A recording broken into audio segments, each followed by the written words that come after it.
kadi-kadi di Singapura.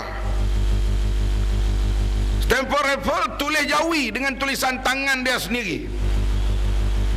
Guru kepada Stanford Raffles, Abdullah Munshi, Cikgu Abdullah Munshi. Saya tengok tulisan Stanford Raffles, tulisan Jawi bahasa Melayu jauh lebih baik daripada tulisan saya.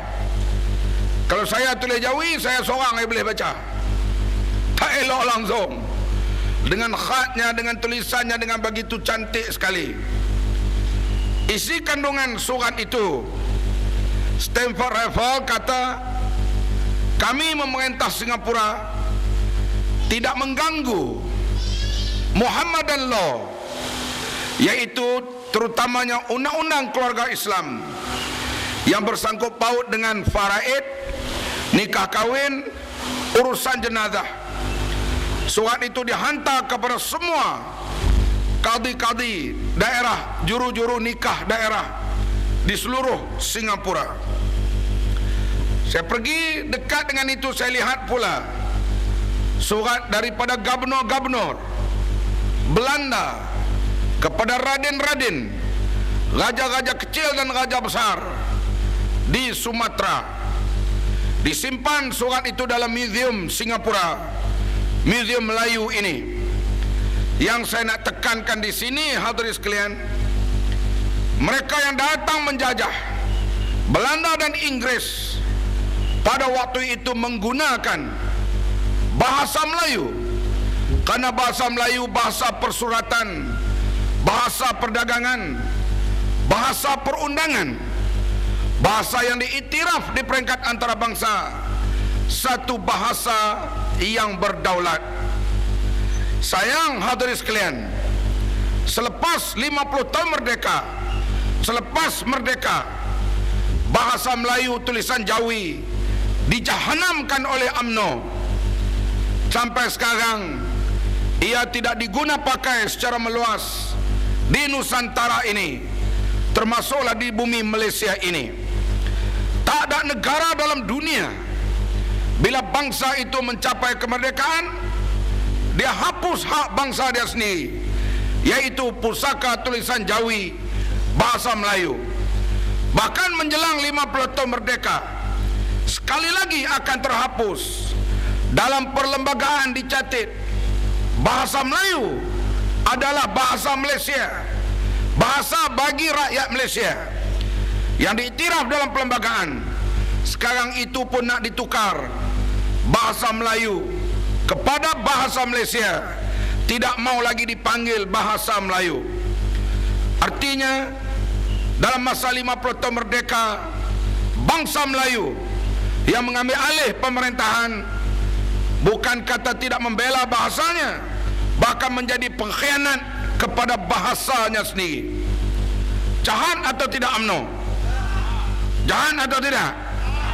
Ini hadirin sekalian, saya kata tadi, tak ada bangsa yang boleh, yang melakukan semikian rupa menjanamkan peranan bahasanya sendiri.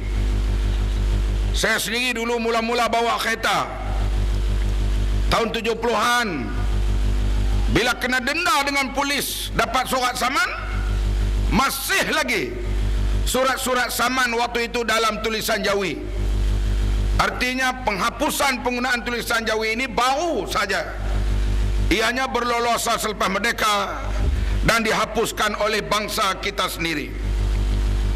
Hadirin sekalian, merdeka juga diantaranya untuk mempertahankan wilayah, kedaulatan negara mesti dipertahankan. Selepas merdeka, kita kehilangan Singapura. Tuan-tuan tentulah ingat bagaimana pertelagahan besar waktu itu dalam parlimen, di luar parlimen. Jago-jago UMNO muncul. Di antaranya pemuda UMNO yang mengatakan, langkah mayat pemuda UMNO kalau Singapura diserahkan kepada Lee Kuan Yew. Di atas pertimbangan Tengku Rahman, hujah-hujah politik, hujah-hujah yang ada kepada beliau antara rakan-rakannya, dia menyerahkan juga Singapura kepada Lee Kuan Yew. Hadirin sekalian, berapa mayat pemuda UMNO yang dilangkah oleh Lee Kuan Yew? Ada mayat pemuda UMNO yang dilangkah? Ada tidak? Lee Kuan Yew melangkah pemuda UMNO yang sedang tidur. Yang mereka langut hanyalah melihat telur Lee Kuan Yew. Hadirin hadirat yang dihormati sekalian, muncul pemuda UMNO pada waktu itu. Walaupun dia tak pegang jawatan, tapi dia amat aktif. Bernama Tun Mahathir Mohamad, sekarang Tun. Beliau menentang rejim Tengku Rahman. Di antaranya kerana Tengku lembek, termasuk serah Singapura kepada Lee Kuan Yew. Beliau menghasut pelajar-pelajar universiti untuk menentang Tengku di atas kelembekan dan kelemahan Tengku. Hadirin sekalian, Singapura terlepas juga. Walaupun Dr. Mahathir terpecat daripada UMNO pada waktu itu di atas penentangannya terhadap Tengku, di antaranya isu Singapura. Mahathir belum lagi meninggal dunia. Sekarang dia sudah bersara daripada Perdana Menteri, bergelar Tun. Sekarang orang itu turun pula ke gelanggang, merayap dan merayau di seluruh Malaysia, bangun menentang pemerintahan Pak Lah Badawi.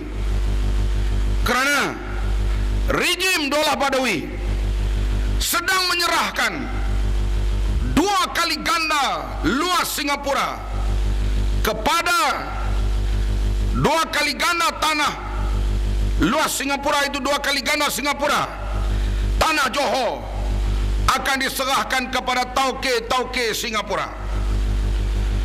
Tun Mahathir dalam ceramahnya di seluruh Malaysia, di Kelantan, di Perak, di Terengganu, di Johor, yang paling hebat sekali semasa dia berucap di Kelantan, dan ucapan-ucapannya dalam majlis tertutup, beliau kata kalau dia sehat, dia akan round seluruh Malaysia untuk menentang kerajaan Daulah Badawi, kerana Daulah menyerahkan wilayah Johor luas 2 kali ganda Singapura kepada tauke-tauke Cina daripada Singapura.